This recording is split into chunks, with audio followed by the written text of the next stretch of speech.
Sa bayan ng San Isidro, Bulacan, isang simpleng karinderya ng bulalo ang biglang naging bukang-bibig dahil sa kakaibang sarap nito. Araw-araw, handang pumila ng mahaba ang mga tao para lamang sa isang mangkok ng mainit at malinaw na sabaw. Ngunit sa likod ng katakam-takam na lasa nito ay may nakatagong isang madilim at nakapanlulumong misteryo. Nagsimulang mabahala ang mga residente dahil sa sunod-sunod na pagkawala ng mga tao, at lahat ng bakas ay tila tumuturo sa iisang lugar, ang bulaluhan na iyon. Ngunit ang malaking tanong, anong klaseng karne nga ba ang matagal na nilang kinakain? Ang highway sa gilid ng San Isidro ay palaging abala pagsapit ng hapon. Mga sasakyan mula sa iba't ibang direksyon ang nagdaraan, mga malalaking truck na naghahakot ng buhangin, mga motorsiklo ng mga estudyanteng pauwi na, hanggang sa mga pribadong sasakyan na may plaka mula pa sa malalayong probinsya. Sa gilid ng kalsadang hindi gaanong kalapad, nakatayo ang isang hamak na karinderya na may tablang kahoy kung saan ang pintura ng pangalan ay nagsisimula ng kumupas, Mang Celso's Famous Bulalo. Hindi malaki ang lugar, isa lamang itong gusaling yari sa pinaghalong simento at kawayan. Sa harapan, may ilang mahahabang mesa at mga plastik na upuan na kupas na ang kulay. Gayunpaman, araw-araw, ang lugar na iyon ay laging puno ng mga parokyano. Ang mga tao ay handang pumila, minsan pa nga ay umuupo sa mga pansamantalang bangko sa gilid ng daan para lamang makatikim ng kanilang paboritong bulalo. Ang may-ari ng karinderya, si Mang Celso, ay isang lalaking nasa katanghalian na ng edad, medyo mataba ang pangangatawan, bilugan ang mukha, at may palakaibigang ngiti na halos hindi nawawala sa kanyang mga labi. Sa tuwing may darating na customer, palagi niya itong binabati ng isang mainit na tinig na para bang lahat ay espesyal na panauhin. Maliksi ang kanyang mga kamay sa paghahalo ng mga sangkap, pagsasali ng mainit na sabaw, at paglalagay ng mga hiwa ng karne na mukhang sariwa at malambot. Ang lasa ng kanyang bulalo ay sinasabing kakaiba. Malinaw ang sabaw ngunit malinamnam, hindi masyadong mamantika, hindi rin gaanong maalat, at palaging tamang-tama ang init. Marami ang nagsasabi na kapag natikman mo ito, hahanap-hanapin mo. May mga dumarayo mula sa kabilang baryo, at mayroon ding galing pa sa ibang bayan, matapos marinig ang kwento mula sa bibig ng iba. Gaya na lang ng hapong iyon, sa mesang nasa pinakaharap, may isang grupo ng mga construction worker na kagagaling lang sa trabaho. Malalakas ang kanilang tawanan habang sarap na sarap sa pagkain. "Grabe, Mang Celso, iba talaga ang luto ninyo," sabi ng isa sa kanila. "Yung sabaw pa lang, ulam na. Hindi nakapagtataka kung bakit dinadayo kayo." Si Mang Celso ay bahagya lamang tumawa habang patuloy na hinahalo ang isang malaking kaldero sa kanyang harapan. "Salamat po, mga sir. Basta't masaya ang customer, masaya na rin ako." Habang papalubog ang araw, lalong humahaba ang pila. Ang mabangong amoy ng sabaw na nagmumula sa malaking kaldero ay nag-aanyaya ng gutom sa sinumang mapapadaan. Mula sa di kalayuan, isang binatang nakauniporme ng pulis ang nagmamasid. Ang pangalan niya ay Marco. Ilang linggo pa lamang siyang nadestino sa San Isidro at kasalukuyan pa ring naninibago sa lugar. Maayos ang gupit ng kanyang buhok, seryoso ang kanyang mukha, ngunit ang kanyang mga mata ay palaging alerto.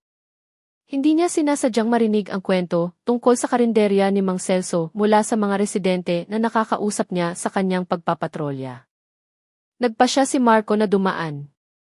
Sumama siya sa pila kasama ng ibang mga tao, sinusubukang pakiramdaman ang kapaligiran. Nakita niya kung paano pagsilbihan ni Mang Celso ang mga customer ng may pasensya, na hindi nagpapakita ng pagod kahit na tumatagaktak na ang pawis sa kanyang noo. Ang simpleng karinderya na iyon ay tila may sariling pang-akit na nagpapanatili sa mga tao na manatili ng matagal. Nang sa wakas ay dumating na ang isang mangkok ng bulalo sa kanyang harapan, sandaling natigilan si Marco. Ang umuusok na malinaw na sabaw ay naglalabas ng isang malinamnam na amoy na nakakatakam.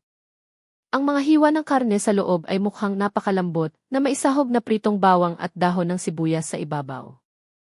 Dahan-dahan niyang hinipan ito at humigop ng sabaw. Sa isang iglap, bahagyang nanlaki ang kanyang mga mata. Ang linamnam ay agad na kumalat sa kanyang dila. Iba ito sa lahat ng bulalong natikman niya. May isang sarap na mahirap ipaliwanag na para bang ang mga pampalasa ay nanuot hanggang sa buto. Tanging-tango na lamang ang nagawa ni Marco, naunawaan na kung bakit maraming tao ang nababaliw sa bulalo na ito. Ngunit nang inuya niya ang isang piraso ng karne, hindi niya maintindihan kung bakit may kakaibang pakiramdam na dumaan sa kanyang isipan. Hindi ito masama sa panlasa, sa katunayan, ito ay sobrang malinamnam, sobrang lambot. Tila naiiba sa karaniwang karne ng baka. Dahan-dahan siyang lumunok, sinusubukang iwaksi ang pagdududa. Marahil ay dahil hindi pa siya sanay sa sikretong resipe ni Mang Celso. Sa isang sulok ng karinderya, nakaupo ang isang matandang lalaki na maputi na ang buhok, kilala bilang si Tatang Isko. Isa siyang respetadong elder sa kanilang barangay. Madilim ang kanyang mukha habang pinagmamasdan ang dami ng tao sa lugar. Habang humihigop ng kanyang kape, pabulong siyang nagsalita. Lalong dumarami ang tao dito, pero bakit kaya dumarami rin ang mga nawawala nitong mga nakaraang buwan? Si Marco, na hindi kalayuan sa kanya, ay napalingon.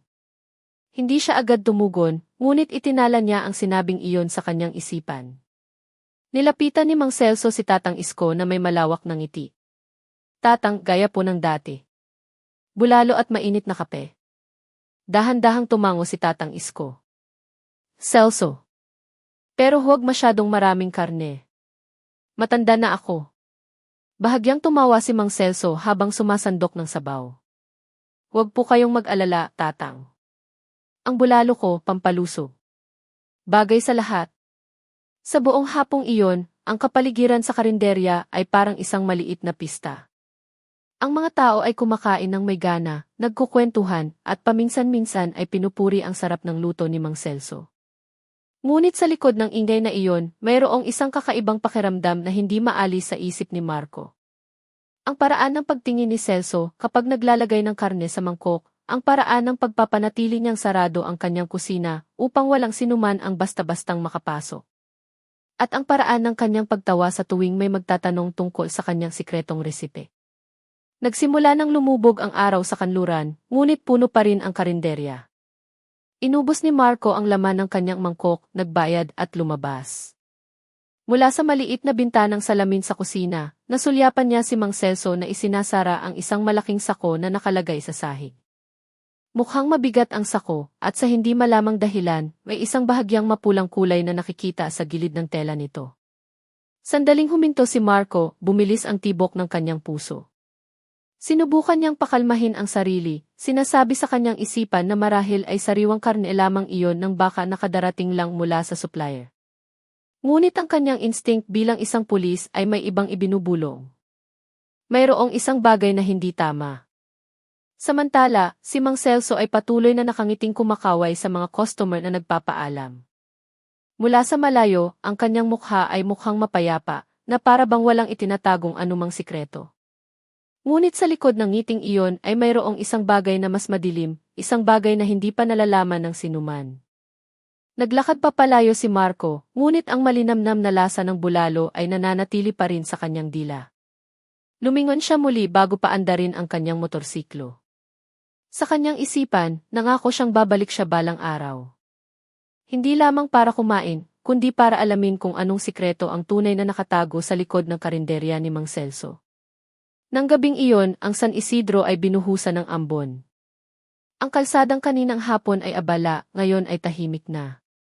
Paminsan-minsan lang may dumadaang sasakyan na ang mga ilaw ay tumatago sa manipis na hamog. Sa gilid ng daan, ang bulaluhan ni Mang Celso ay sarado na. Ang pintong kawayan ay nakababa, ang ilaw sa harapan ay patay, tanging isang malabong liwanag mula sa kusina ang nakikita. Karaniwan, hindi natutulog ng maaga si Mang Celso. Pagkatapos umalis ng lahat ng customer, palagi siyang may sariling ginagawa sa kusina. Sa kabilang bahagi ng bayan, isang binata na nagngangalang Rico ang kadarating lang mula sa paglalako.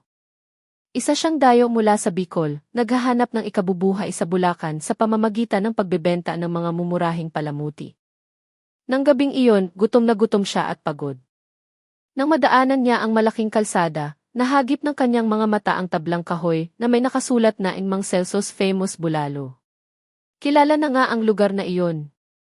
Narinig na niya ang ilang customer na nagkukwento tungkol sa pambihirang sarap nito. Sa kasamaang palad, mukhang sarado na ang karinderya. Nag-alinlangan si Rico, ngunit mula sa siwang ng kortina, nakita niya si Mang Celso na nasa loob pa ng kusina. Naglakas loob siyang kumatok sa pinto. Mang Celso, pasensya na po. Pwede pa po bang umorder ng bulalo? Gutom na po ako.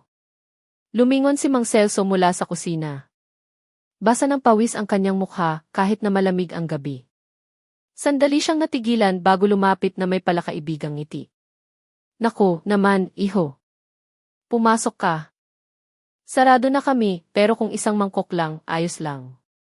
Pumasok si Rico na may pakiramdam ng ginhawa.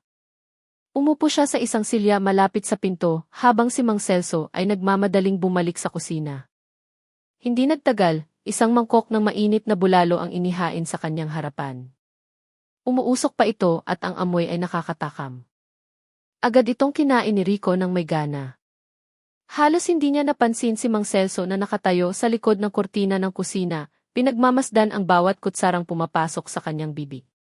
Pagkatapos maubos ang bulalo, napangiti si Rico ng may kasiyahan. Wow, ang sarap po pala talaga, tay. Ngayon lang po ako nakakain dito. Iba po talaga ang lasa. Tumango lamang si Mang Celso, hindi nagbago ang kanyang ngiti. Kung nagustuhan mo, daan ka lang ulit dito. Nagbayad si Rico at nagpaalam. Ngunit, ilang hakbang pa lang ang layo niya sa karinderya nang bigla siyang tinawag ni Mang Celso. Iho, teka muna. Nakalimutan kong bigyan ka ng libreng mainit na tsaa. Si Rico, na pagod, ay natuwa. Bumalik siya sa loob. Nagsalin si Mang Celso ng tsaa mula sa isang pitsel at inilagay sa isang baso. Mabango ang usok nito at walang anumang pagdududa, agad itong ininom ni Rico. Mainit sa lalamunan, matamis sa dila. Ngunit makalipas ang ilang segundo, nagsimulang manlabo ang kanyang paningin.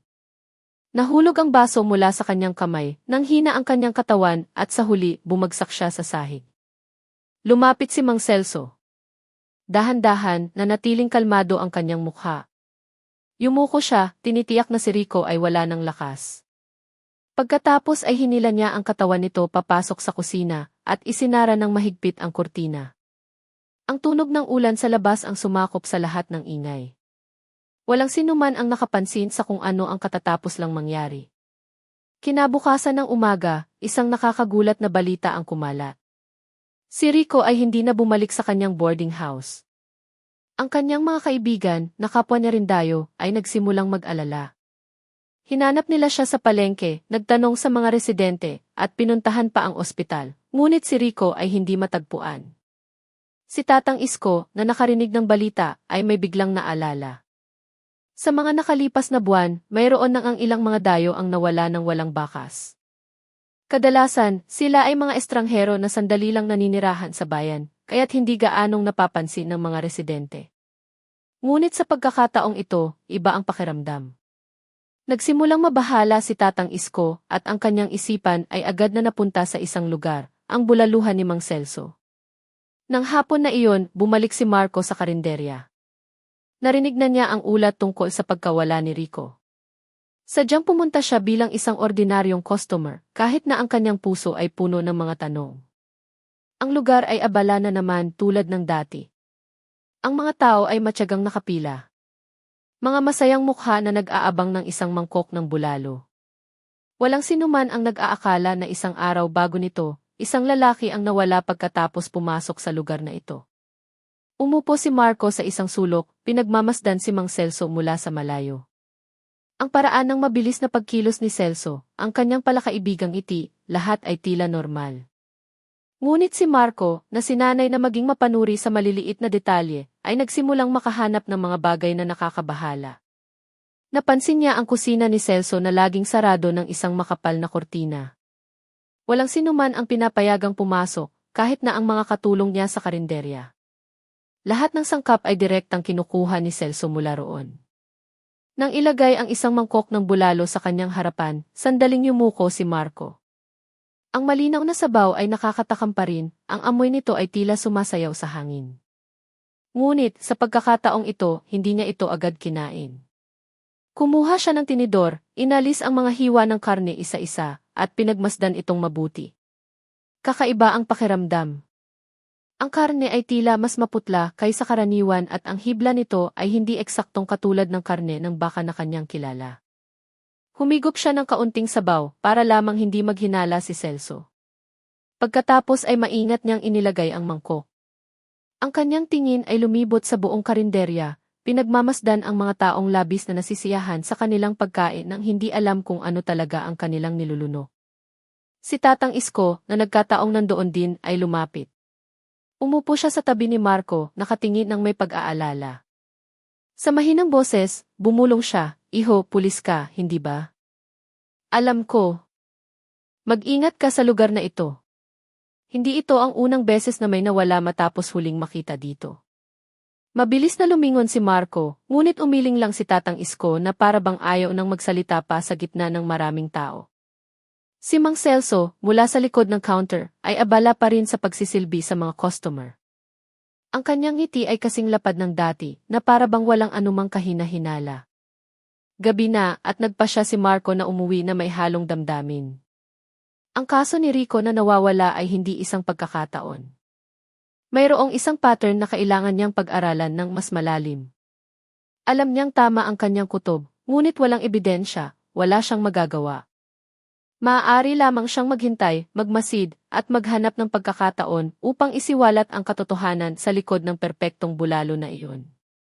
Sa kabilang banda, isinara ni Mang Celso ang karinderya na may pakiramdam ng ginhawa. Binilang niya ang pera mula sa kanyang benta, inilagay sa isang kahon, at tumingin sa direksyon ng kusina. Doon, isang malaking sako ang nakasandal sa pader, na para bang naghihintay ng pagkakataon upang iproseso. Huminga ng malalim si Mang Celso at bahagyang umiti. Tagumpay na naman ngayong araw, bulong niya. Walang nakakaalam at walang sinuman ang makakaalam. Ngunit sa labas, ang mga hakbang ni Marco ay lalong nagiging matatag. Desidido siyang hanapin ang katotohanan. At sa loob ng komunidad, ang mga bulong-bulungan ng mga residente ay nagsisimula ng marinig, isang senyales na ang huwad na kapayapaan sa bulaluhan ni Mang Celso ay malapit ng mayanig. Maliwanag ang umaga sa San Isidro, ang sikat ng araw ay tumatama sa mga kalsada, ang mga manok ay tumitilaok, at ang amoy ng basang lupa mula sa ulan kagabi ay nananatili pa. Ang bulaluhan ni Mang Celso ay bukas na naman mula pa kaninang alas 6, at ang mga customer ay nagsidatingan na gaya ng dati, mas marami pa kaysa sa mga nakaraang araw. Ang mga tao ay hindi napapagod na purihin ang lasa ng malinaw na sabaw. Sila ay nag-uusap ng may sigla, na para bang walang pakialam sa balita tungkol sa nawawalang tao, na unti-unti nang kumakalat sa mga residente. Bumalik si Marco, sa pagkakataong ito ay mas maingat siyang nagpanggap.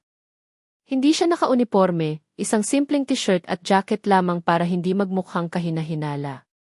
Gusto niyang magmasid ng mas malapitan. Pagpasok niya, agad siyang umupo sa pinakalikod na sulok. Mula roon, abot ng kanyang tingin ang buong karinderya at bahagi ng pinto ng kusina na laging natatakpan ng kurtina. Nag-order siya ng bulalo ngunit hindi niya balak kainin ng marami. Ang kanyang atensyon ay wala sa lasa, kundi sa bawat kilos ni Mang Celso. Napansin ni Marco na sa tuwing may customer na humihingi ng dagdag na karne, palaging pumapasok si Mang Celso sa kusina sandali, pagkatapos ay babalik na may bagong hiwa na mabilis na inilalagay sa mangkok. Walang sinuman ang nakakaalam kung saan nanggagaling ang karne na iyon. Samantala, isang batang lalaki na nagngangalang Kiko, apo ng kapitbahay ng karinderya, ay naglalaro ng bola sa labas. Tumatakbo-takbo siya, minsan ay napapalapit sa kusina. Nang gumulong ang kanyang bola papunta sa likuran, sinundan ito ni Kiko ng walang pag-aalinlangan. Huminto siya sandali malapit sa pinto ng kusina na bahagyang nakabukas dahil si Mang Celso ay pabalik-balik. Mula sa siwang, may nakita si Kiko na nagpatigil sa kanya. Sa sahig ng kusina, mayroong isang malaking sako, kulay kape na kupas na. Sa isang gilid nito, mayroong madilim na pulang mansa, parang dugo na nagsisimula ng matuyo. Si Mang Celso ay nakatayo, hindi kalayuan sa sako, habang maihinihiwa sa isang mesang kahoy.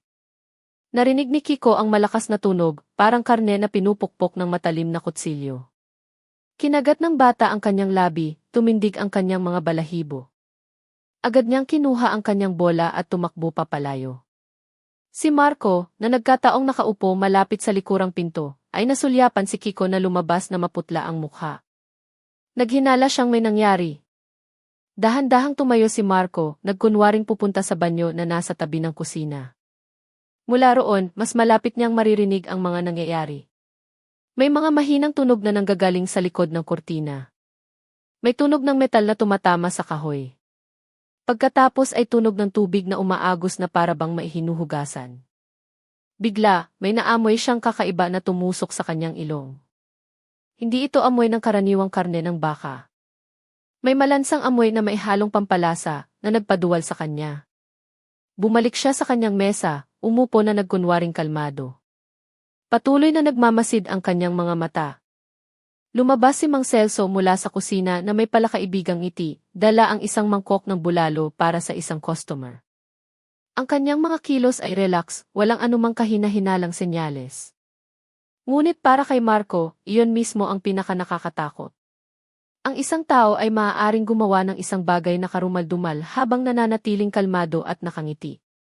Nang hapong iyon, matapos magsimulang humupa ang dami ng tao, dumating si Tatang Isko. Umupo siyang mag-isa, nag-order lamang ng mainit na kape. Matatalim ang kanyang tingin kay Mang Celso, na para bang gustong tumago sa kanyang palakaibigang ngiti. Napansin iyon ni Mang Celso, ngunit kumilos pa rin siya ng normal. "Celso," sabi ni Tatang Isko sa mababa ngunit matatag na boses. "Narinig ko may nawawala na namang tao, si Rico daw. Huli siyang nakita sa paligid dito." Sandaling huminto si Mang Celso at bahagyang tumawa. "Naku, Tatang Isko, wag po kayong basta-basta maniwala sa tsismis. Ang taong nawawala, baka umalis lang ng kusa.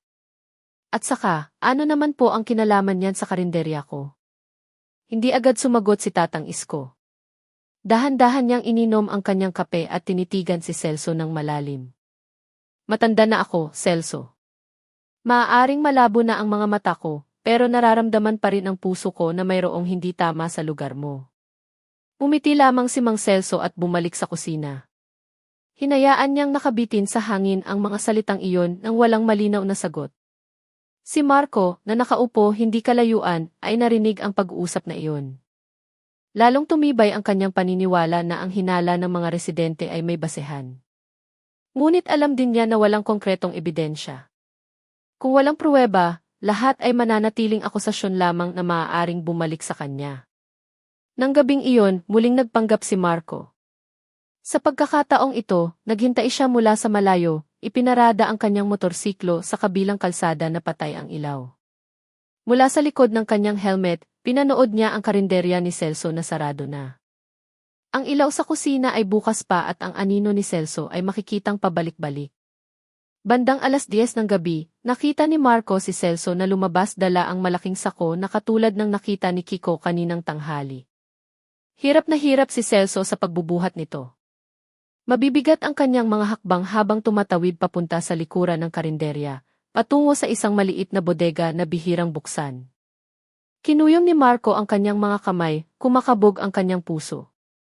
Gusto niya sanang sumunod, ngunit alam niyang kung mahuhuli siya, maaaring mabigo ang buong investigasyon. Maaari lamang siyang magmasid mula sa malayo, itinatala ang oras at direksyon ng paggalaw ni Celso. Makalipas ang ilang minuto, lumabas muli si Celso na wala ng dala. Kalmado ang kanyang mukha na para bang walang nangyari. Huminga ng malalim si Marco. Nang gabing iyon, lalo siyang nakumbinsi na mayroong isang bagay na karumal-dumal na itinatago sa likod ng kurtina ng kusina at ng misteryosong sako. Ngunit para mailantad ito, kailangan niya ng isang estratehiya. Hindi siya maaaring magpadalos-dalos. Sa kabilang banda, bumalik si Celso sa loob ng karinderya, isinara ang pinto ng mahigpit at umupong mag-isa. Mula sa bintana, ang kanyang mukha ay seryoso, hindi na nakangiti. Tiningnan niya ang isa pang sako na nasa sulok ng kusina at pabulong na nagsalita. "Bukas ulit. Bukas, may bago na naman." Nang gabing iyon, tahimik na ang karinderya. Patay na ang ilaw sa harapan, tanging isang malabong liwanag mula sa kusina ang nananatiling nakasindi.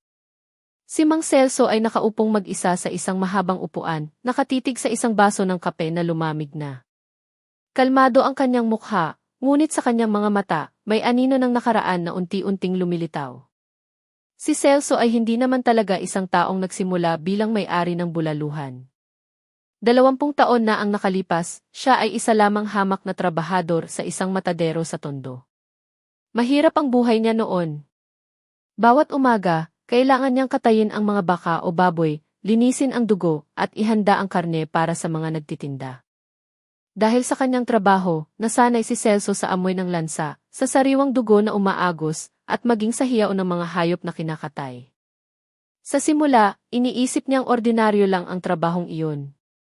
Ngunit habang tumatagal, may kakaibang damdamin na lumago sa loob niya. Sa tuwing naghihiwa siya ng karne, may kakaibang kasiyahan siyang nararamdaman. Hindi lang dahil sa pera, kundi dahil sa pakiramdam ng kapangyarihan, kapag hawak niya ang matalim na kutsilyo at nagpapasya sa kapalaran ng isang nilalang. Noon, ang matadero kung saan siya nagtatrabaho ay kilala rin bilang lugar ng mga iligal na gawain. Ilang beses siyang napilitang tumulong sa pagtatago ng mga kaso ng ninakaw na hayop na kinakatay ng palihim. Nasanay siyang manahimik, sanay magtago ng maruruming sikreto. Doon niya natutunan kung paano magtakip ng mga bakas, kung paano gawing tila normal ang isang bagay na bawal.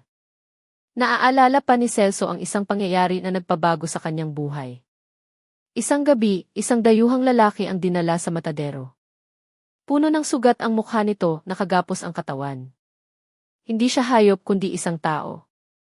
Nagulat si Celso, ngunit sobrang takot niya para lumaban. Inutusan siya ng kanyang amo na asikasuhin ang lalaki. At nang gabing iyon, sa unang pagkakataon, nakita ni Celso ang dugo ng tao na umagos sa sahig ng matadero. Iba ang amoy, ngunit sa kakatwang paraan, hindi siya nasuka.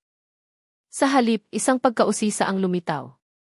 Pagkatapos ng pangyayaring iyon, madalas siyang binabagabag ng mga alaala tungkol sa dugo ng tao, tungkol sa mga hiwa ng karne na hindi nakikita ng ordinaryong tao.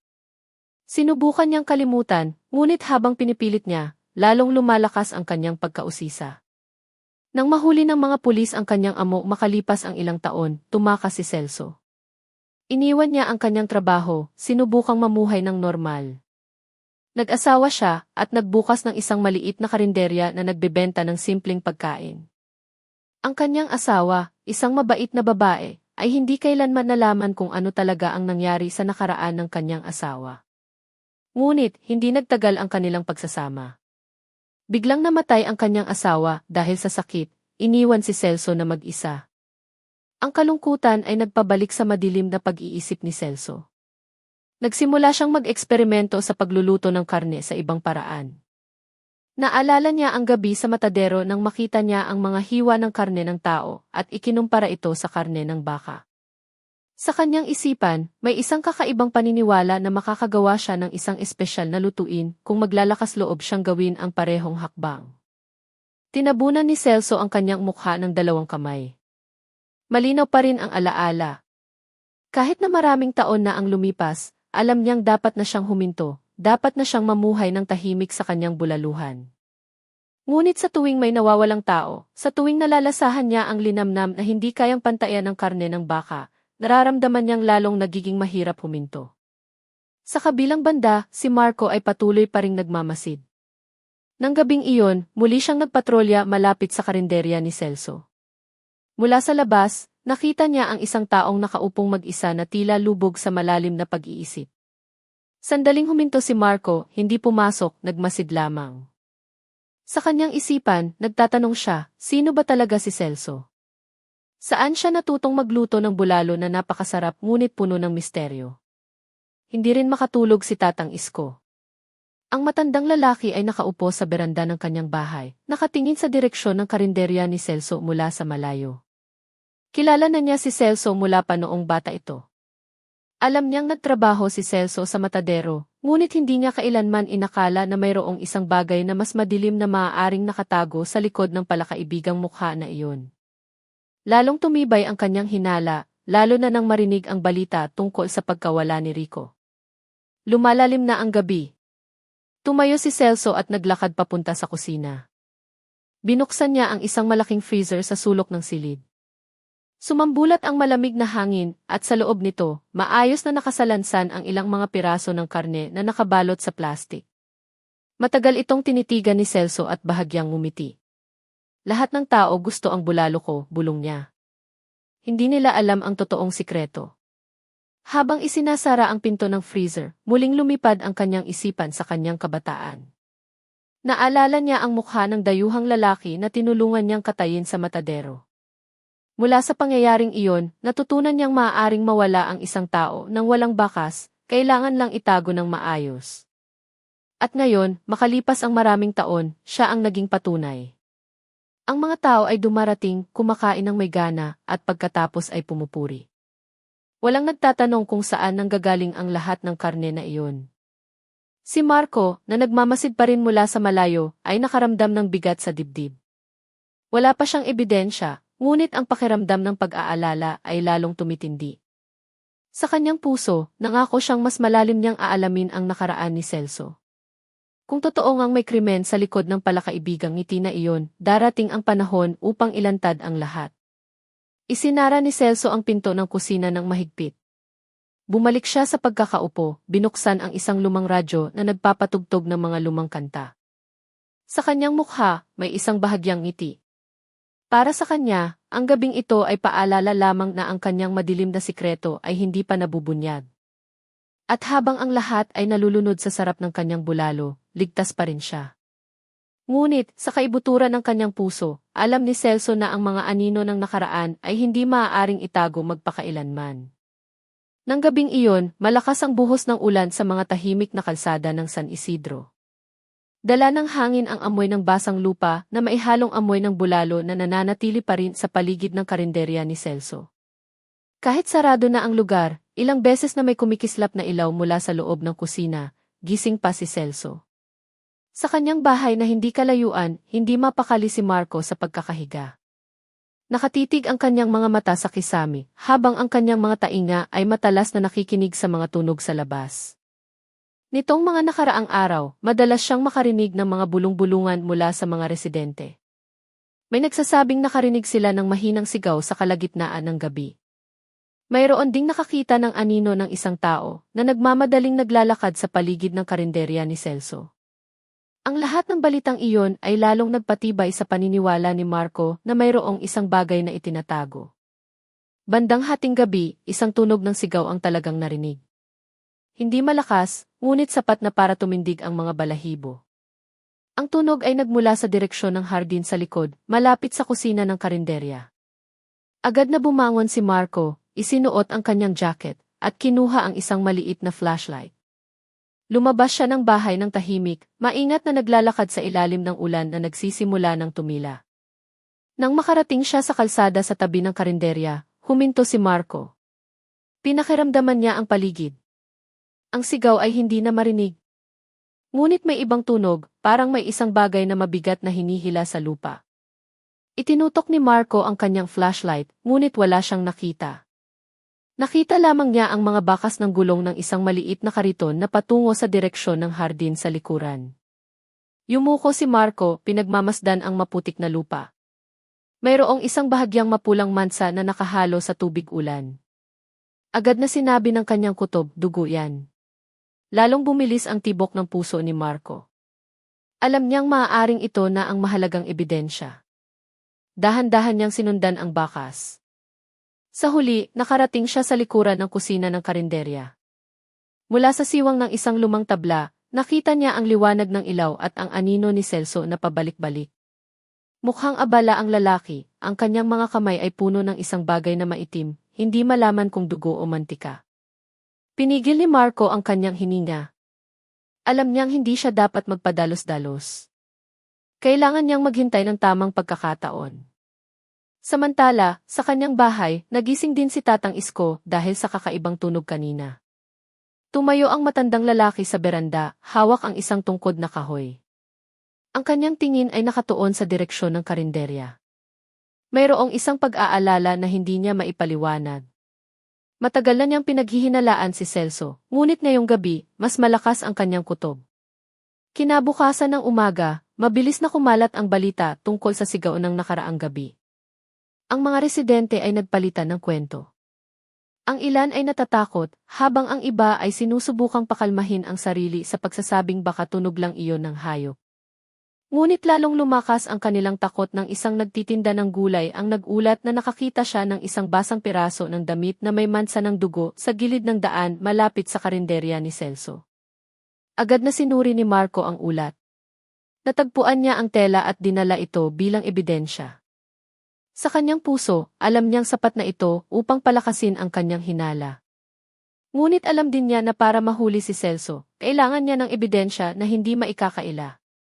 Kinagabihan, nagpasya si Marco na muling magmanman. Nagtago siya sa likod ng mga halaman malapit sa hardin sa likuran. Mula roon, nakita niya si Celso na lumabas dala ang isang malaking sako. Dahan-dahan siyang naglakad, tinitiyak na walang sinumang nakatingin. Pinigil ni Marco ang kanyang hininga, ang kanyang mga mata ay hindi inaalis sa sako. Paminsan-minsan, may naririnig siyang mabigat na tunog, parang mga buto na nag-uumpugan.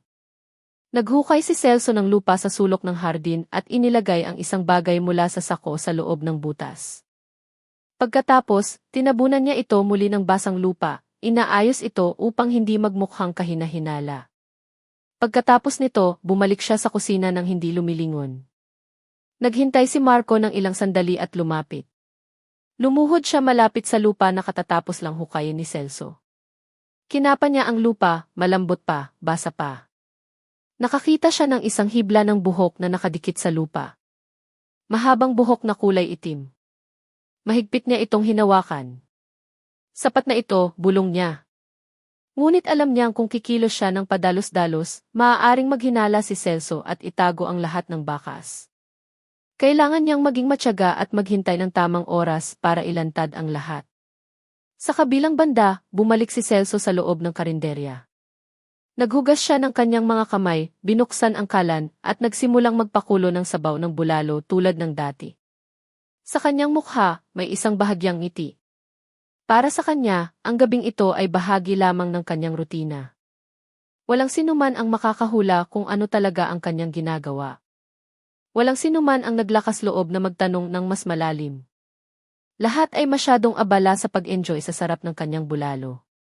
Si Tatang Isko, na nakarinig ng balita tungkol sa natagpuang tela na may dugo, ay lalong nabahala. Lihim niyang pinuntahan si Marco. Iho Marco, sabi niya na nanginginig ang boses. Alam kong iniimbestigahan mo si Celso. Matagal na akong naghihinala.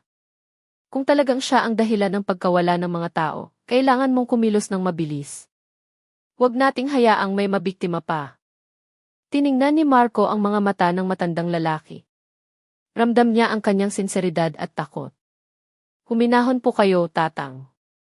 Hindi po ako titigil. Pero kailangan nating maging matyaga. Kung magkamali tayo ng hakbang, maaaring makatakas siya.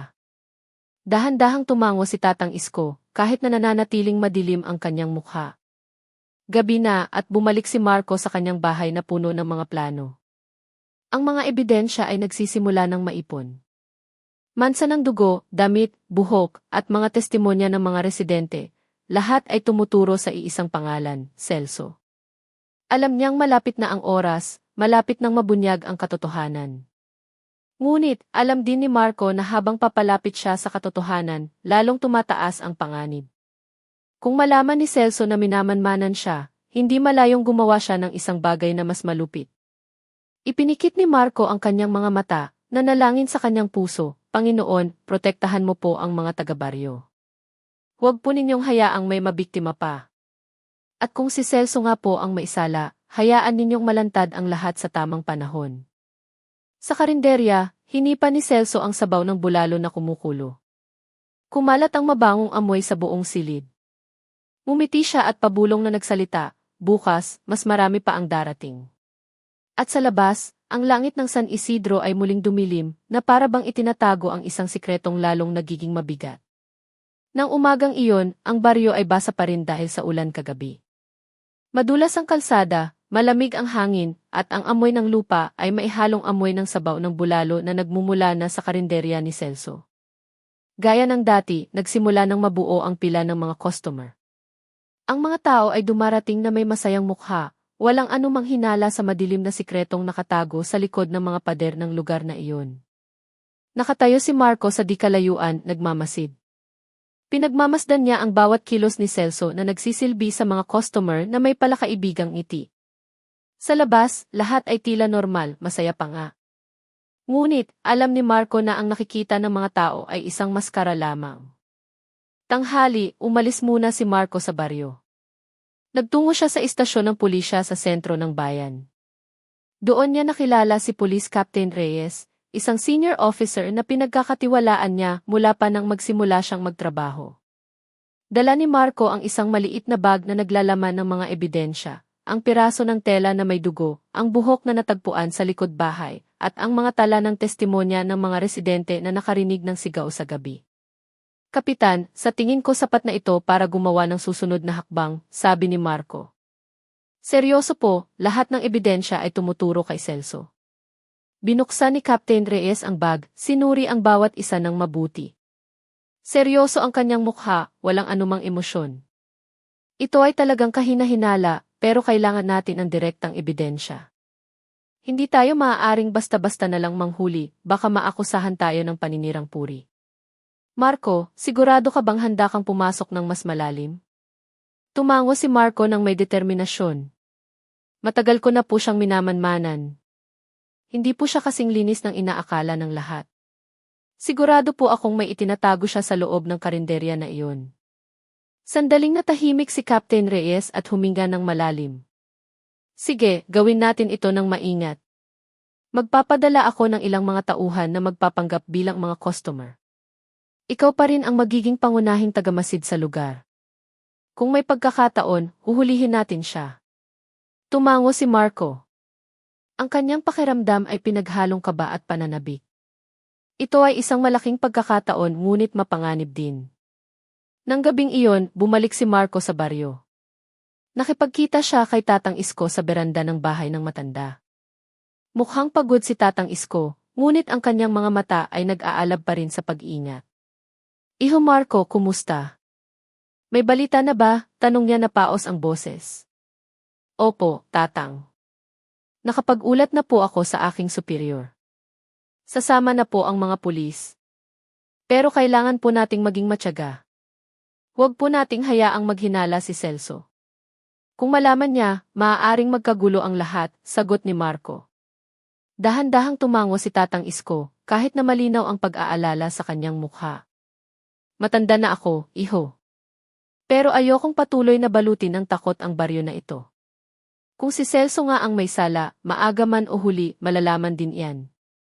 Sana bigyan ka ng lakas para labanan ang kasamaang iyon. Hinawakan ni Marco ang balikat ni Tatang Isko, sinusubukang pakalmahin ito. Manalig po kayo, Tatang. Hindi po ako aatras. Sa mga sumunod na araw, nagpadala ang pulisya ng ilang mga miyembro na nakasibilyan. Nagpanggap silang mga bagong customer na sadyang dumayo mula sa ibang bayan. Umupo sila sa karinderya ni Celso, kumain ng may gana habang paminsan-minsan ay pinagmamasdan ang mga detalye sa loob ng lugar. Si Celso, syempre, ay hindi naghinala. Pinagsilbihan niya ang lahat ng may kabaitan, inihain ang bulalo na may nakakatakam na sabaw. Ang mga tao ay patuloy na pumupuri, kahit na ang mga pulis na nagpapanggap ay kailangang magkunwaring nasasarapan ng walang anumang bakas ng pagdududa. Ngunit, si Marco na nagmamanman mula sa labas ay may napansin na kakaiba. Sa tuwing kumukuha si Celso ng karne mula sa kusina, palagi niyang tinitiyak na sarado ang pinto. Walang sinuman ang pinapayagang pumasok maliban sa kanya. Maging ang mga katulong na paminsan-minsan ay tumutulong ay pinapayagan lamang maghugas ng plato o maglinis ng mesa. Ang kusina ay isang ipinagbabawal na teritoryo, pag-aari lamang ni Celso. Nang gabing iyon, lumapit si Marco sa karinderya. Nagtago siya sa likod ng isang bakod na kahoy, nagmamasid mula sa isang maliit na siwang. Si Celso ay mukhang abala sa paghihiwa ng karne. Mula sa malayo, nasulyapan ni Marco ang mga plastik na naglalaman ng malalaking piraso na hindi mukhang karne ng baka. Pinigil ni Marco ang kanyang hininga. Kumakabog ang kanyang dibdib. Gusto niya sanang pumasok ngunit alam niyang hindi pa oras.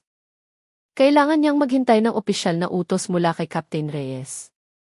Sa kabilang banda, si Celso ay mukhang kalmado na para bang hindi niya nararamdaman na minamanmanan siya. Naghihimik siya ng isang lumang kanta habang hinihiwa ang karne at inilalagay sa isang malaking kaldero. Ang amoy ng sabaw ng bulalo ay agad na pumuno sa silid, tinatakpan ang ibang amoy na mas matapang. Kinabukasan, muling nagulat si Marco. Sa pagkakataong ito, nagbigay si Captain Reyes ng isang bagong plano. Maglulunsad tayo ng biglaang raid. Pero bago yon, kailangan natin ng isang huling bagay. Isang tunay na ebidensya mula sa loob ng kusina. Marco, ikaw lang ang makakagawa niyan. Ikaw ang pinakamalapit sa lugar na iyon. Natahimik si Marco. Alam niya kung gaano kapanganib ang misyon na iyon. Kung mahuli siya ni Celso, maaaring mapahamak ang kanyang buhay. Ngunit alam din niya na ito ang gintong pagkakataon para ilantad ang lahat. Sige po, Kapitan. Handa po ako, sagot niya ng may determinasyon. Nang hapong iyon, bumalik si Marco sa baryo na may mabigat na kalooban. Matagal siyang nakaupo sa kanyang silid, nakatitig sa mga ebidensya na kanyang nakolekta. Ang mansa ng dugo sa tela, ang itim na buhok, ang punit na damit, lahat ay tila nagsasalita sa kanya, hinihiling na kumilos na siya agad. Dumating si Tatang Isko na may dalang mainit na tsaa. Iho Marco, maputla ka. Sigurado ka bang kaya mo? Bahagyang umiti si Marco. Kailangan ko pong maging malakas, Tatang. Kung susuko ako, walang sinuman ang makakapigil sa kanya. Tiningnan ni Tatang Isko si Marco ng matagal at mahinang nagsalita, kung may mangyari sa'yo, hindi ko mapapatawad ang sarili ko. Yumiling si Marco. Huwag po kayong magsalita ng ganyan, Tatang. Ipagdasalin niyo na lang po ako. Sana mamayang gabi, makapasok ako at madala ang huling ebidensya na iyon para madala na natin siya sa kulungan. Gabi na. Ang tunog ng mga kuliglig ay umaalingaw sa likod bahay. Maingat na naghanda si Marco, maliit na flashlight, guwantes, at isang maliit na kamera. Dahan-dahan siyang naglakad sa pagitan ng mga puno papunta sa karinderya ni Celso na sarado na. Mula sa loob, may nakikita pa ring malabong ilaw. Lumunok si Marco.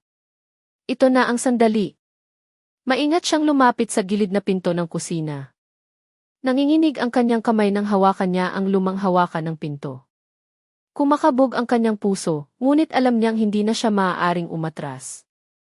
Samantala, sa loob, si Celso ay nakaupo sa isang silya, mahinahong hinahasa ang isang mahabang kutsilyo. Naghihimik siya na para bang may hinihintay. Huminga ng malalim si Marco. Ngayong gabi, papasok siya sa pinakamalalim na sikreto ng bulaluhan, at mula roon, magbabago ang lahat. Nang gabing iyon, madilim ang langit at walang mga bituin. Ang malamig na hangin ay tila nagpapalala sa tensyon na gumagapang sa katawan ni Marco. Nakatayo na siya sa tabi ng pinto ng kusina ng karinderya ni Celso, nakaluhod habang pinipigil ang hininga. Mula sa loob, maririnig ang tunog ng isang kutsilyong hinahasa. Paulit-ulit ang tunog, mahina ngunit matalim, parang isang awit ng kamatayan na nagpapatindig ng balahibo. Isinuot ni Marco ang kanyang guwantes, binuksan ang maliit na flashlight na tinakpan ng itim na tela upang hindi gaanong kapansin-pansin ang liwanag nito. Kinapa ng kanyang mga kamay ang hawakan ng pinto na kahoy, marupok na dahil sa katagalan. Dahan-dahan, marahan niyang itinulak. Umigik ng bahagya ang pinto na nagpatigil sa kanyang paghinga. Mula sa siwang ng pinto, sumilip si Marco. Nakaupo si Celso sa isang lumang silya, hinahasa pa rin ang kanyang kutsilyo habang naghihimig ng isang lumang kanta. Sa kanyang harapan, may isang malaking mesa na may isang kalan na puno ng mga pulang mansa na hindi patuyo. Nang tumayo si Celso para kumuha ng isang bagay, agad na pumasok si Marco at nagtago sa likod ng isang malaking kabinet na kahoy. Kumakabog ang kanyang puso. Malamig na pawis ang bumasa sa kanyang noo kahit na malamig ang gabi. Mula sa kanyang pinagtataguan, mas malinaw niyang nakita ang loob ng kusina. May ilang malalaking kaldero sa ibabaw ng kalan. Kumukulo ang malinaw na sabaw na may nakakatakam na amoy. Ngunit, ang halos hindi mapaniwalaan ni Marco ay ang malaking freezer sa sulok ng silid. Paminsan-minsan, binubuksan ito ni Celso, kumukuha ng isang nakabalot na plastik at inilalagay sa mesa. Nang bumukas ng maluwag ang pinto ng freezer, sandaling nasulyapan ni Marco ang laman nito. Nanlamig ang kanyang dugo. Sa loob, hindi karne ng baka. May mga piraso ng katawan ng tao. Maayos na nakabalot sa plastik, na para bang ordinaryong sangkap lang sa pagluluto. Nakita pa niya ang mga daliri ng isang kamay na buo pa. Mahigpit na tinakpan ni Marco ang kanyang bibig para hindi sumigaw. Nagsimula siyang maduwal, ngunit kailangan niyang magtiis. Ito ang ebidensyang hinahanap niya. Si Celso ay mukhang kalmado. na para bang normal lang ang lahat ng iyon. Kinuha niya ang isa sa mga balot, hiniwa ang karne na may sanay na kilos. Ang tunog ng kutsilyo na tumatama sa sangkalan ang pumuno sa silid. Pagkatapos ay inilagay niya ito sa kaldero. Tinanggap na kumukulong sabaw ang mga piraso ng walang awa. Agad na kinuha ni Marco ang kanyang kamera mula sa bulsa. Nanginginig ang kanyang mga kamay habang kinukunan niya ng ilang litrato. Ang freezer na puno ng mga piraso ng katawan, ang mesang puno ng dugo, hanggang kay Celso na naghihiwa ng karne ng tao. Bawat pag-click ng kamera ay parang isang martilyo na pumupukpok sa katotohanan. Ngunit nang kukuha na sana siya ng mas malapitang larawan, nasagi ng kanyang paa ang isang maliit na bote sa sahig. Nahulog ang bote at nabasag ng malakas. Huminto si Celso. Mabilis na lumingon ang kanyang ulo sa direksyon ng tunog. Nanliit ang kanyang mga mata, puno ng hinala. Sino yan? Malamig at mabigat ang kanyang boses na nagpayelo kay Marco.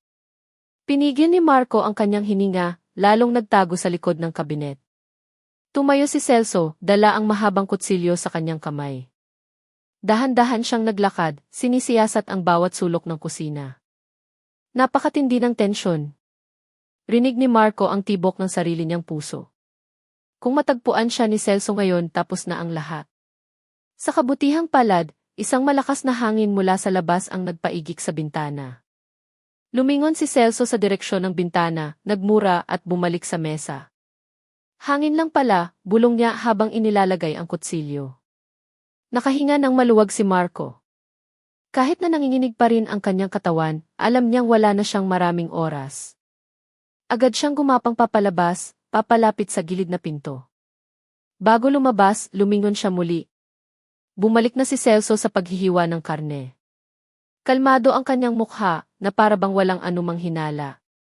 Lumabas si Marco, maingat na isinara ang pinto ng walang ingay. Nang nasa labas na siya, tumakbo siya papunta sa mga halaman at dumiretso sa bahay ni Tatang Isko. Pagdating doon, mabilis siyang kumatok. Nagulat si Tatang Isko na papatulog pa lang at agad siyang pinagbuksan. Nang makita ang maputlang mukha ni Marco, alam niyang may nangyari. Anong nangyari, iho? Tanong ni Tatang Isko, nag-aalala. Pumasok si Marco, umupo habang hinihingal. Binuksan niya ang kanyang kamera, ipinakita ang mga litratong katatapos lang niyang kunan. Nanlaki ang mga mata ni Tatang Isko habang nakatingin sa screen, nanginginig ang kanyang katawan. Diyos ko po, paos niyang sabi. Hindi ko kailanman inakala. Totoo pala ang lahat ng bulong-bulungan. Seryosong tumingin si Marco sa kanya. Tatang, sapat na po ito. Bukas ng umaga, ibibigay ko ang lahat ng ebidensyang ito kay Captain Reyes. Hindi na po tayo maaaring maghintay pa. Kung hahayaan natin, baka may mabiktima pa. Mabilis na tumango si Tatang Isko, kahit na ang kanyang mukha ay puno pa rin ang takot. Tama ka, iho. Huwag na natin siyang bigyan ng pagkakataon. Kailangan na natin siyang pigilan bago pa mahuli ang lahat. Nang gabing iyon, hindi makatulog si Marco. Nakaupo siya sa isang silya, nakatitig sa kamera na naglalaman ng nakakakilabot na ebidensya. Sa tuwing nakikita niya ang mga litrato, nasusuka siya, ngunit lalong tumitibay ang kanyang determinasyon. Sa kabilang banda, nakaupo si Celso sa kanyang kusina, nakatitig sa kutsilyong kumikinang sa ilalim ng ilaw. Huminto siya sa paghihiwa ng karne at bahagyang umiti. Alam kong may nagmamasid, bulong niya. Pero kung sino man siya, hindi niya ako mapipigilan. Isinara ni Celso ang freezer ng mahigpit at pinatay ang ilaw sa kusina. Naging tahimik muli ang karinderya, ngunit nanatili ang madilim na aura. At sa labas, si Marco ay handa na sa isang malaking plano. Ang tunay na ebidensya ay nasa kanyang mga kamay na. Bukas, magiging simula ito ng pagtatapos ng laro ni Celso. Nang umagang iyon, kakaiba ang pakiramdam sa San Isidro. Ang kalsadang karaniwang abala sa mga nagtitinda ng gulay at iba pang mga ngalakal ay tila hindi nakakuha ng atensyon ni Marco. Naglakad siya ng mabilis patungo sa istasyon ng pulisya, dala ang kamera na simula pa kagabi ay hindi nagpatahimik sa kanyang puso. Sinamahan siya ni Tatang Isko. Ang matandang mukha nito ay mukhang pagod, ngunit ang kanyang mga mata ay puno ng tapang na nagmula sa takot. Tila alam niyang ngayon ang nag-iisang pagkakataon para ilantad ang katotohanang matagal nang nakatago. Pagdating sa istasyon ng pulisya, agad silang tinanggap ni Police Captain Reyes. Bata pa ang pulis, ngunit malakas ang kanyang otoridad, matalim ang tingin na para bang nababasa niya ang sinseridad ng sinumang nasa kanyang harapan. Anong meron at ang aga ninyo, Marco? Mukha kang maputla, sabi ni Reyes habang pinapaupo sila. Hindi agad sumagot si Marco. Inilabas niya ang kamera mula sa kanyang maliit na bag at itinulak ito papunta kay Reyes. Kapitan, ito po ang ebidensya na totoo ang lahat ng bulong-bulungan tungkol sa karinderya ni Celso. Pumasok po ako sa kusina niya kagabi. Kumunot ang noo ni Reyes. Binuksan niya ang kamera at tiningnan ang bawat litrato. Ang kanyang mga mata na dating kalmado ay dahan-dahang nanlaki. May litrato ng freezer na puno ng mga piraso ng katawan, isang mesa na may sariwang dugo, hanggang kay Celso na kalmadong naghihiwa ng karne. Yumuko si Tatang Isko. Matagal na po akong naghihinala, Kapitan. Maraming nawawala sa aming baryo, lalo na mga dayo. Pero wala kaming ebidensyang mahawakan. Ngayon lang dahil kay Marco. Nanginginig ang kanyang boses, halos mabasag. Isinara ni Reyes ang kamera na may seryosong mukha. Kinuyom niya ang kanyang mga kamay sa ibabaw ng mesa. Hindi ito biro. Kung totoo ang mga litratong ito, si Celso ay hindi lang isang ordinaryong nagtitinda. Isa siyang salarin ng mutilasyon. Malaking kaso ito. Tiningnan ni Marco si Reyes na may mga matang puno ng paniniwala. Kapitan, nakita ko po mismo. Hindi po iyon karne ng baka. Nakita ko pa po ang mga daliri ng tao sa loob ng freezer. Huminga ng malalim si Reyes. Sige, hindi tayo maaaring kumilos ng padalos-dalos. Kung malaman ni Celso na minamanmanan siya, baka tumakas siya o mas lalo pang magdagdag ng biktima. Kailangan nating planuhin ang raid ng maayos. Pinindot niya ang isang intercom, tinawag ang ilan sa kanyang mga tauhan. Hindi nagtagal, 2 pulis na nakauniporme ang pumasok. Sumenyas si Reyes na maghintay sila at tiningnan si Marco. Marco, sa ngayon, huwag ka munang lalapit sa karinderya. Hayaan mong kami ang kumilos. Sapat na ang mga litratong ito para maging basehan ng mas malalim na investigasyon. Pero kailangan namin ng oras para ihanda ang raid. Naiintindihan mo? Yumuko si Marco kahit na ang kanyang puso ay nag-aalab pa rin. Naiintindihan ko po, Kapitan. Tumango si Tatang Isko. Tutulong po ako pero pakiusap, kumilos po kayo ng mabilis. Natatakot po akong may mawala na namang tao bago pa kumilos ang mga pulis. Tiningnan sila ni Reyes ng may determinasyon. Huwag kayong mag-alala, sisiguraduhin naming hindi siya makakatakas. Samantala, sa kanyang karinderya, si Celso ay nakaupo sa isang mahabang upuan habang humihitit ng sigarilyo. Mula pa kaninang umaga, nagsimula ng dumami ang mga customer. Ang amoy ng masarap na sabaw ng bulalo ay nag-anyaya sa mga tao na pumila ng mahaba. Ngunit si Celso ay hindi tulad ng dati. Mukha siyang tensyonado. Madalas siyang sumusulyap sa kalsada. Naalala niya ang tunog ng nabasag na bote sa kanyang kusina kagabi. Kahit na nagkunwari siyang walang pakialam, alam ng kanyang puso na may nagmamanman. Hindi siya tanga. Matagal na siyang naging maingat, laging tinatakpan ang kanyang mga bakas. Ngunit kagabi, malinaw na sinabi ng kanyang kutob na may ibang tao sa kanyang kusina. Huminga ng malalim si Celso at bahagyang umiti. Kung mayroon mang nakakaalam, uunahan ko sila, bulong niya. Nang isa sa mga katulong niya ay maglilinis ng mesa, tinawag niya ito. Kung may darating na dayo, tanungin mo kung sino, taga saan. Huwag tayong paluloko. Tumango ang katulong kahit na hindi niya lubos na naiintindihan ang ibig sabihin ng kanyang amo. Tumayo si Celso at naglakad papunta sa kusina. Binuksan niya ang freezer, sinuri ang laman ng mga plastik. Binilang niya isa-isa at isinara muli ng maingat. Pagkatapos ay hinasa niya ang kanyang kutsilyo ng may buong pasensya. Ang tunog ng metal ay pumuno sa silid. Sa kanyang mga mata na malalim, may isang bagay na mas madilim pa kaysa sa isang sikreto. May kamalayan siya na hindi na magtatagal ang kanyang oras. Ngunit sa halip na matakot, lalo siyang nakumbinsi na kailangan niyang kumilos ng mas mabilis. Nang hapong iyon, bumalik si Marco sa bahay ni Tatang Isko. Umupo sila sa sala, pinag-uusapan ang mga huling kaganapan. Nangako na po si Captain Reyes na bukas ay kikilos na ang mga pulis. Nag-aayos na po sila ng estratehiya para hindi makatakas si Celso, sabi ni Marco. Huminga ng maluwag si Tatang Isko kahit na ang kanyang mukha ay tensyonado pa rin. Salamat sa Diyos. Gusto ko lang na matapos na ang lahat ng ito. Masyado nang matagal na niloloko ng peking ngiti niya ang mga residente. Tumingin si Marco sa labas ng bintana.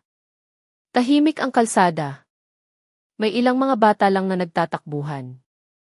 Ngunit sa di kalayuan, nakita niya ang anino ni Celso na nakatayo sa harap ng kanyang karinderya, nakatingin ng diretso sa bahay ni Tatang Isko. Natahimik si Marco, nanigas ang kanyang katawan.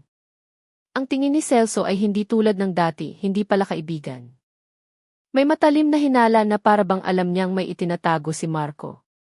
Tatang, bulong ni Marco. Nakatitig si Celso sa bahay na ito. Nagmamadaling lumingon si Tatang Isko, ngunit bumalik na si Celso sa loob ng kanyang karinderya. Isang mahabang katahimikan ang bumalot sa kanila. Tanging ang tunog ng orasan sa pader ang maririnig. Kinuyom ni Marco ang kanyang mga kamay. Kailangan nating mag-ingat. Sa tingin ko, naghihinala na siya sa atin. Nang gabing iyon, hindi makatulog si Marco. Nakaupo lang siya sa isang silya, nakatitig sa bintana na nakaharap sa kalsada. Sa kanyang isipan, ang imahe ng freezer na puno ng mga piraso ng katawan ay patuloy na bumabagabag sa kanya. Ngunit ang mas nakakatakot ay ang posibilidad na alam na ni Celso kung sino ang pumasok sa kanyang kusina. Alam niyang hindi pa tapos ang laro. Baka nga, nagsisimula pa lang. Binalot na nakakakilabot na katahimikan ang San Isidro. Ang mga kalsada sa baryo ay tinatanglawan lamang ng malabong ilaw poste.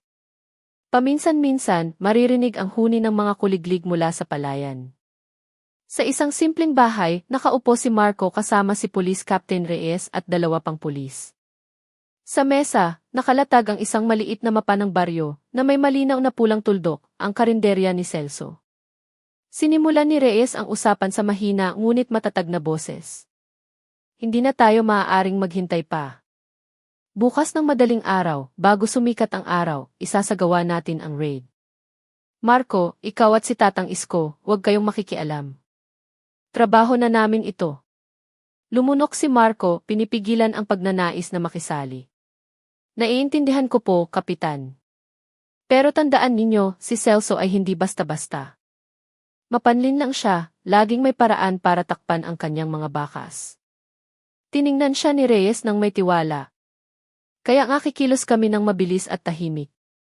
Huwag kang mag-alala, may inihanda na kaming backup team. Kapag pumasok na kami, hindi na siya makakatakas. Si Tatang Isko, na kanina patahimik, ay nagsalita. Kapitan Reyes, isa lang po ang hihilingin ko. Hulihin ninyo siya ng buhay. Para malaman ng buong baryo kung sino talaga siya. Tumango si Reyes. Sigurado po iyan. Samantala, sa kanyang karinderya, hindi makatulog si Celso. Nakaupo siya sa kusina, nakatitig sa mahabang kutsilyo na nakapatong sa mesa. Ang usok ng sigarilyo ay pumapalibot sa kanyang madilim na mukha. Naalala niya ang tunog ng nabasag na bote noong isang gabi. At ang kakaibang tingin ni Marco nitong mga nakaraang araw. Marco, bulong niya. Ikaw ang pumasok sa kusina ko, di ba? Tumayo siya, binuksan ang freezer at tiningnan ang laman nito. Maayos pa ring nakasalansan ang mga plastik na puno ng mga piraso ng katawan. Kinapa niya ang isa at isinara ng malakas ang pinto. Kung mayroon mang sumusubok na pabagsakin ako, kailangan nilang maging mas matalino, bulong niya. Lumabas si Celso sa kusina, isinara ang pinto ng mahigpit. Hindi niya alam na mula sa di kalayuan, isang pulis na nakasibilyan ang nagmamasid sa kanya mula sa isang kapihan sa kabilang kalsada. Agad na nagulat ang pulis sa kanyang radyo. Target ay nasa lokasyon pa. Kalmado ang kilos ngunit alerto. Ulitin ko, alerto ang target. Hating gabi, hindi mapakali si Marco sa bahay ni Tatang Isko. Kahit na pinagbawalan na siya ni Reyes, pakiramdam niya ay may hindi tama. Ang tingin ni Celso kaninang hapon ay napakatindi na para bang tumatago sa pader at diretso sa kanya. Tatang, natatakot po akong alam na ni Celso ang tungkol sa akin, sabi ni Marco. Tinapik siya ni Tatang Isko sa balikat. Ginawa mo na ang tama, iho. Ipagkatiwala mo na sa mga pulis ang natitira. Ngunit hindi mapakali ang puso ni Marco. Alam niyang ang taong tulad ni Celso ay hindi mananahimik kung may pinaghihinalaan na. Bago magmadaling araw, normal pa rin ang sitwasyon sa paligid ng karinderya ni Celso. May ilang mga customer pa rin, ngunit pagkatapos magsara, naglakad si Celso papunta sa likuran dala ang isang kutsilyo at isang malaking tela. Huminto siya sandali sa harap ng pinto ng kusina. Isang bahagyang ngiti ang lumitaw sa kanyang mukha. Hindi niya namalayan, 3 pulis na ang papalapit mula sa likuran, gumagapang ng tahimik. Si Captain Reyes ang nangunguna. Handa na ba ang lahat? Bulong niya. Tumango ang kanyang mga tauhan. Ngunit bigla, mula sa loob ng kusina, may narinig na tunog ng paghila. Binuksan ni Celso ang likurang pinto at lumabas, na para bang alam na niyang may nagmamanman. Hawak niya ang isang malaking kutsilyo na kumikinang sa ilalim ng buwan. Agad na sumenya si Reyes. Kumalat ang mga pulis, pinalibutan si Celso. Ngunit tumawa lang siya ng mahina. Ang kanyang tawa ay paos at nakakatakot. Nakarating na pala sa inyo, ha? Akala ko ba? Pero alam ko namang walang sikretong hindi nabubunyag. Lumapit si Reyes, nakatutok ang kanyang baril. Ibaba mo ang kutsilyo mo, Celso. Wala ka ng tatakbuhan. Tiningnan siya ni Celso ng matalim. Wala akong balak tumakbo, ginoong pulis. Pero kung gusto ninyo akong hulihin, huwag kayong umasang magiging madali. Bigla siyang sumigaw ng malakas. Mula sa loob ng karinderya, lumabas ang 2 tapat niyang katulong, dala ang mga kahoy at kutsilyo. Halatang hindi sila ordinaryong mga katulong. Nagulat ang mga pulis, ngunit agad nilang ikinasa ang kanilang mga armas. Nagsimula ang gulo.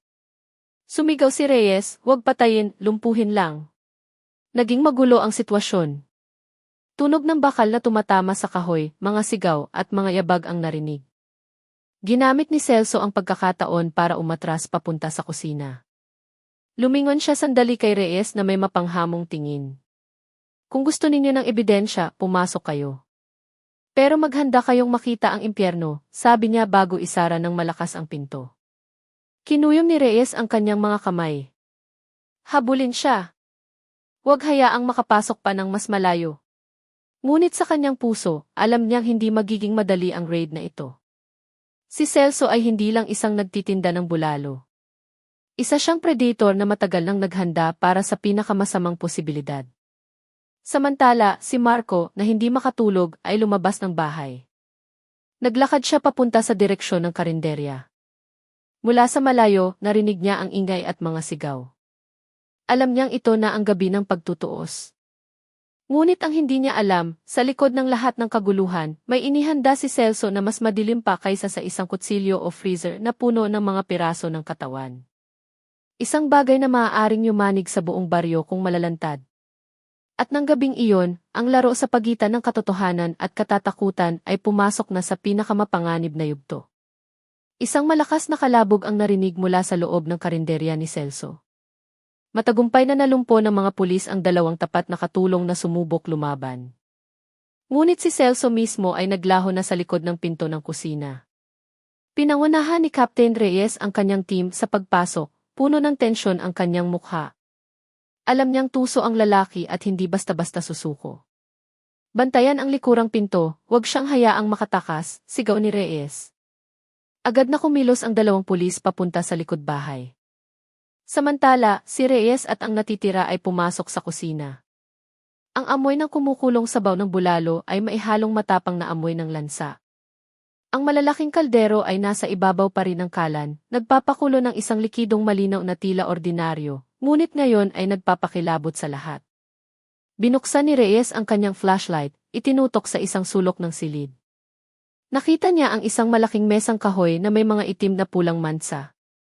Isang sangkalan na puno ng mga hiwa ng kutsilyo, at sa tabi nito, isang plastik na bahagyang bukas na nagpapakita ng isang piraso ng karneng may ugat. Diyos ko, bulong ng isang pulis habang tinatakpan ang kanyang bibig. Hindi. Hindi baka yan?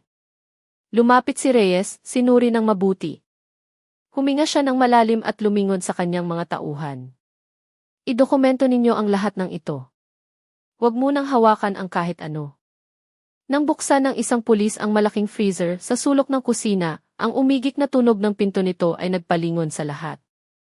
Nang bumukas ito ng maluwag, isang matalim na amoy ang tumusok sa kanilang mga ilong. Itinutok ang flashlight sa loob, at sa isang iglap, ang kapaligiran ay naging nakakakilabot.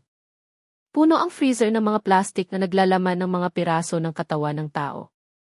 May mga braso, hita, at maging isang ulo na bahagyang nakabalot.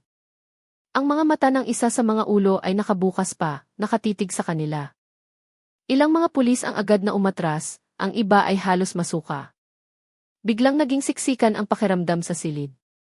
Si Reyes ay nanatiling nakatayo kahit na namumutla ang kanyang mukha. Ito ang ebidensyang kailangan natin. Siguraduhing malinaw na nakunan ang lahat. Kailangang malaman ng mundo kung sino talaga si Celso. Habang abala ang mga pulis sa pag-secure ng kusina, si Celso ay gumapang sa isang makitid na lagusan sa likod ng bahay. Matagal na niyang inihanda ang lagusan bilang ruta ng pagtakas. Mabilis siyang naglakad, hawak pa rin ang kutsilyo. Mabigat ang kanyang paghinga, ngunit ang kanyang mga mata ay puno ng determinasyon. Hindi ko hahayaang mahuli nila ako na parang daga, bulong niya. Ang lagusan ay nagtapos sa isang lumang bodega mga 100 metro mula sa karinderya.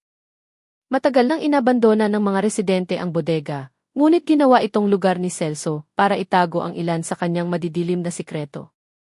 Binuksan niya ang umigik na pinto at pumasok. Sa loob, matindi ang amoy ng nabubulok. May ilang mga drum na bakal na may kalawang.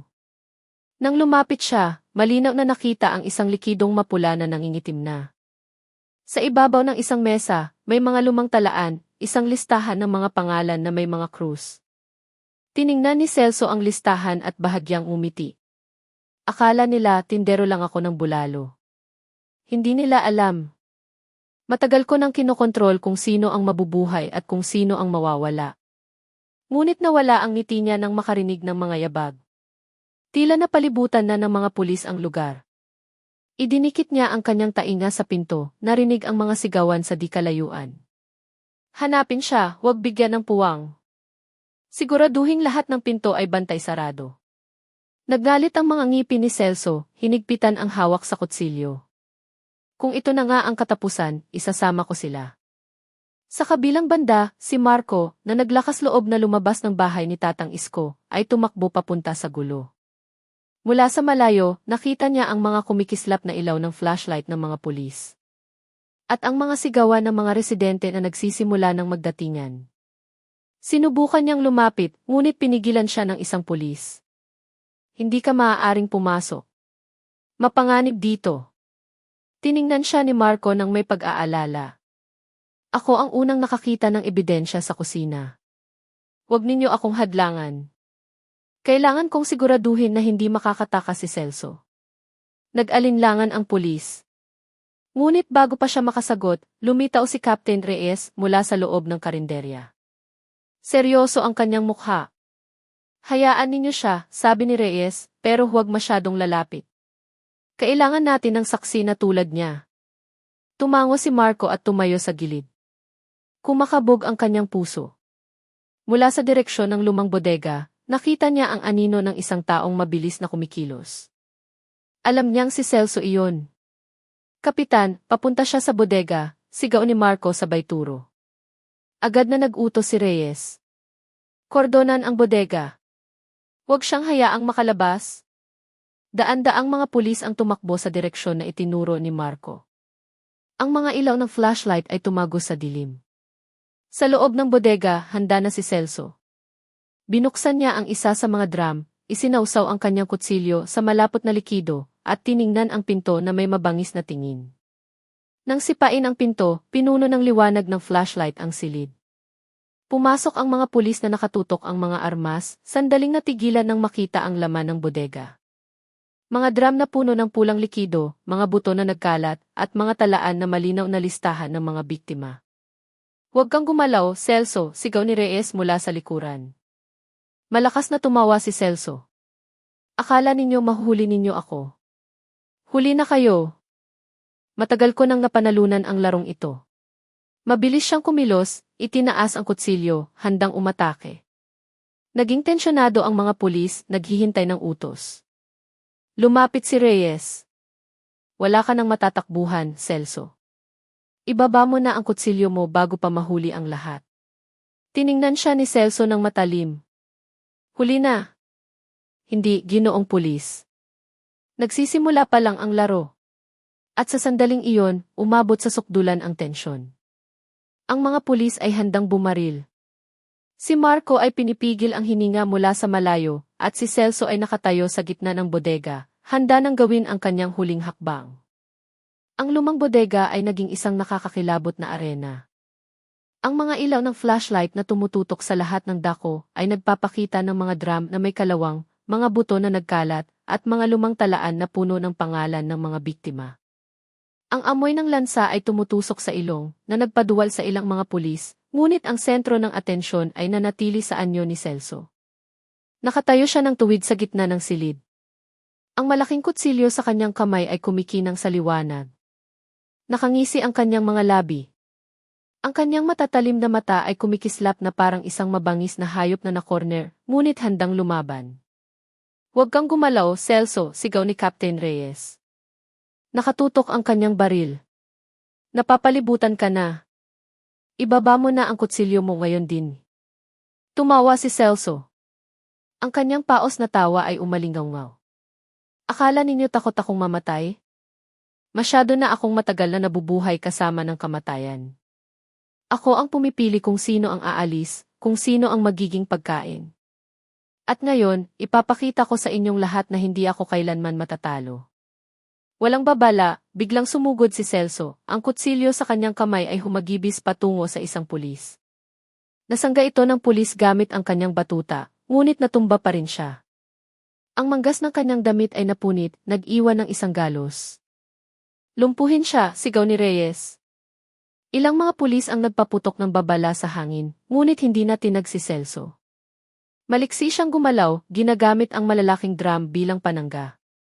Sa tuwing lumilitaw siya mula sa likod ng isang drum, mabangis na humahagibis ang kanyang kutsilyo na nagpapaurong sa mga pulis.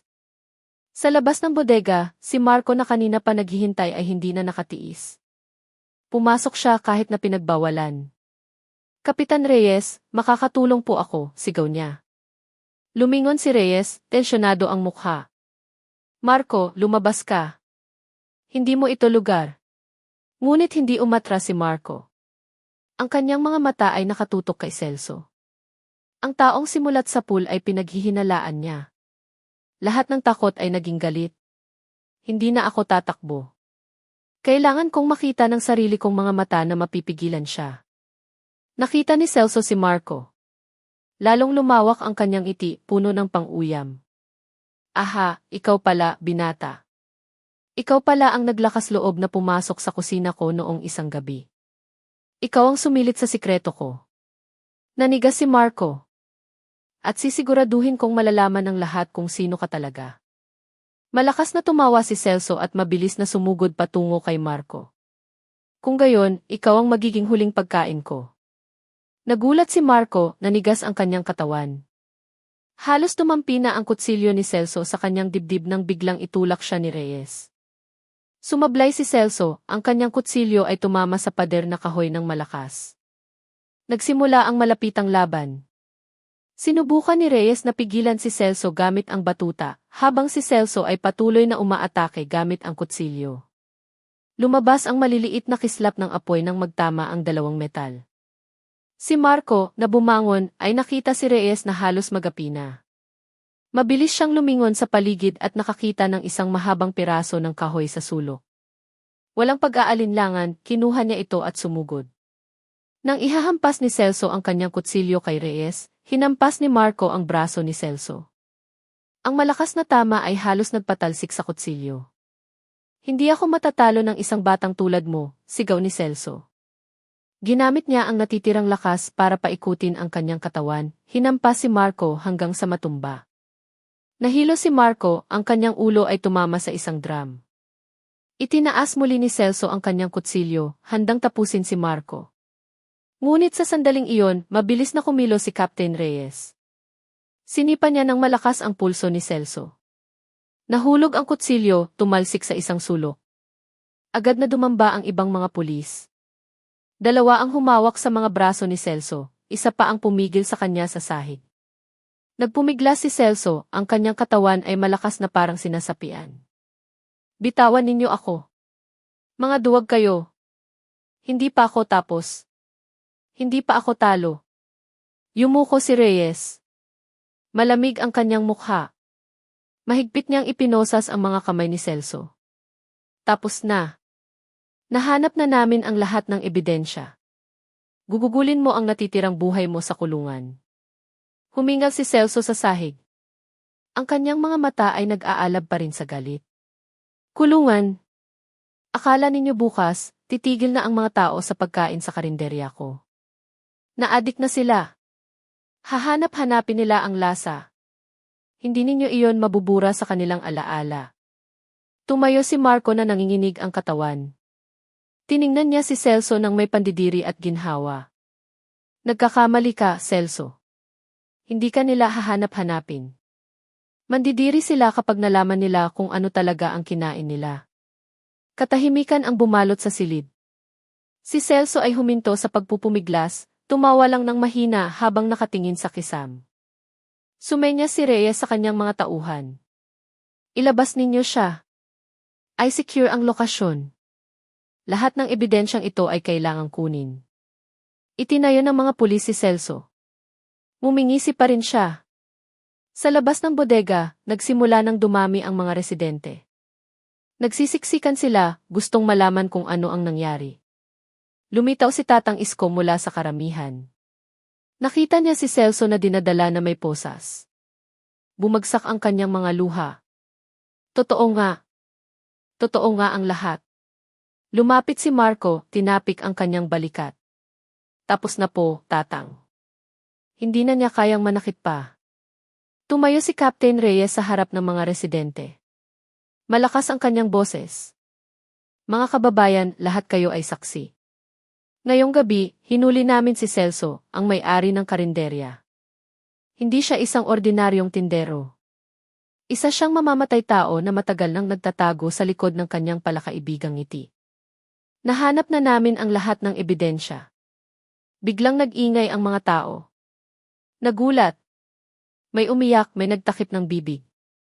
Ang ilan ay nasuka, napagtantong ang bulalong kinain nila ay hindi mula sa baka, kundi mula sa tao.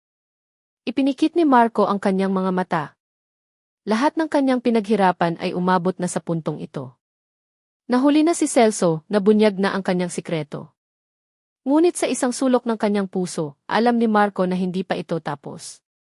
May mahabang proseso pa, paglilitis, pag-alam sa mga biktima, at ang trauma na mananatili sa baryo. Pero ng gabing iyon, kahit papaano, nakahinga na siya ng maluwag. Ang predator na matagal nang nagtatago sa likod ng isang mangkok ng bulalo ay sa wakas nahuli na. Kakaiba ang umaga sa San Isidro matapos ang gabing puno ng kaguluhan. Ang kalsada sa paligid ng karinderya ni Mang Celso, na dating abala, ay ngayon napapalibutan na ng dilaw na police line. Ang gusali ay nakatayo ng tahimik, ang mga bintanang kahoy nito ay sarado, habang ang amoy ng lansa na nananatili pa ay nagpapahirap sa sinuman na lumapit. Mabilis na kumalat ang balita ng pagkahuli ni Celso. Sa loob lamang ng ilang oras, dumagsa ang mga media mula sa buong bansa. Ang mga kamera ng telebisyon ay nakatutok sa bawat sulok ng karinderya. Ang mga mikropono ay itinututok sa mga residenteng hindi pa rin makapaniwala.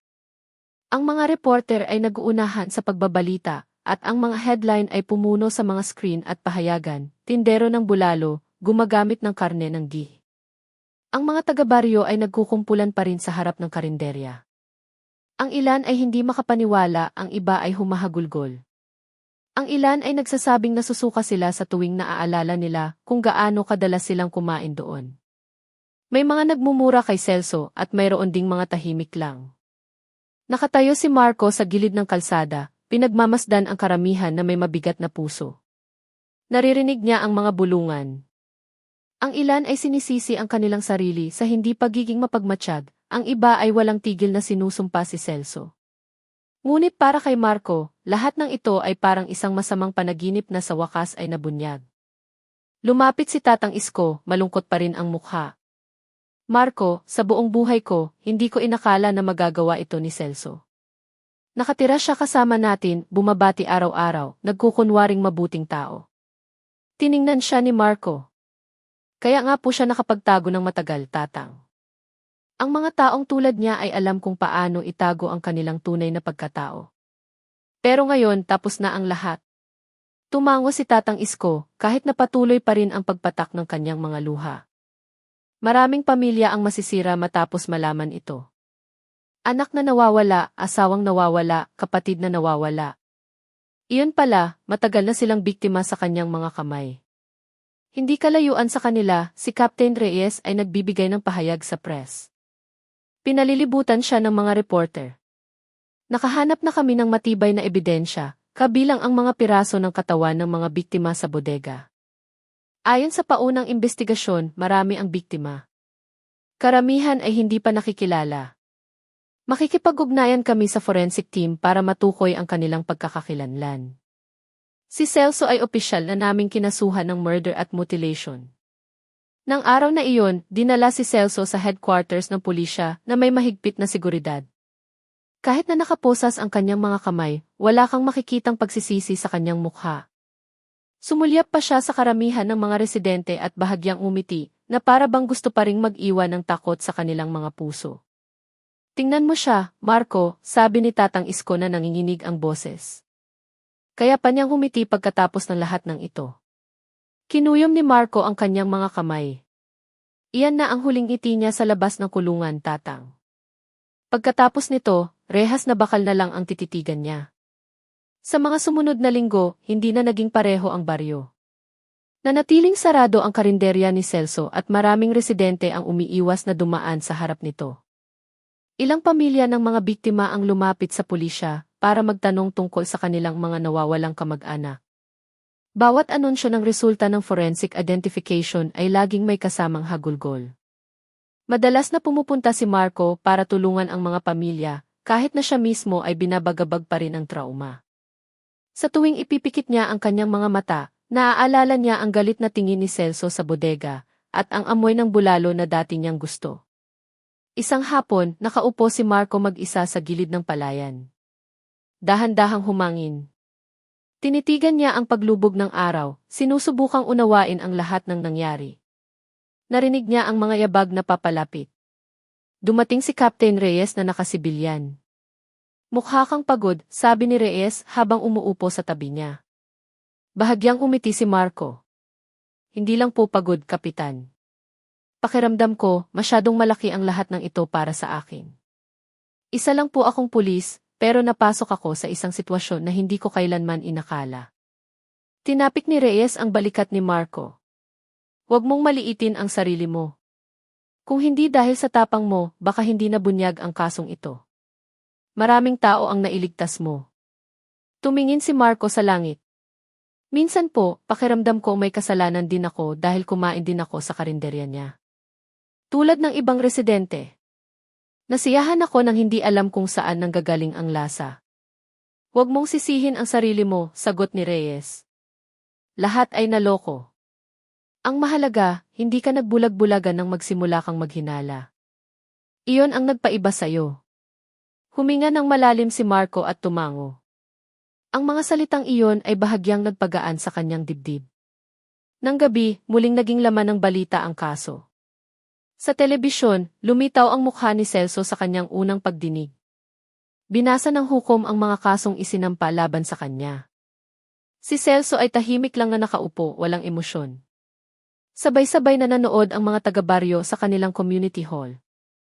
Ang ilan ay sumisigaw sa galit, ang ilan ay nakayuko lang. Umupo si Tatang Isko sa tabi ni Marco. Sa wakas, nagsisimula ng umusad ang hustisya.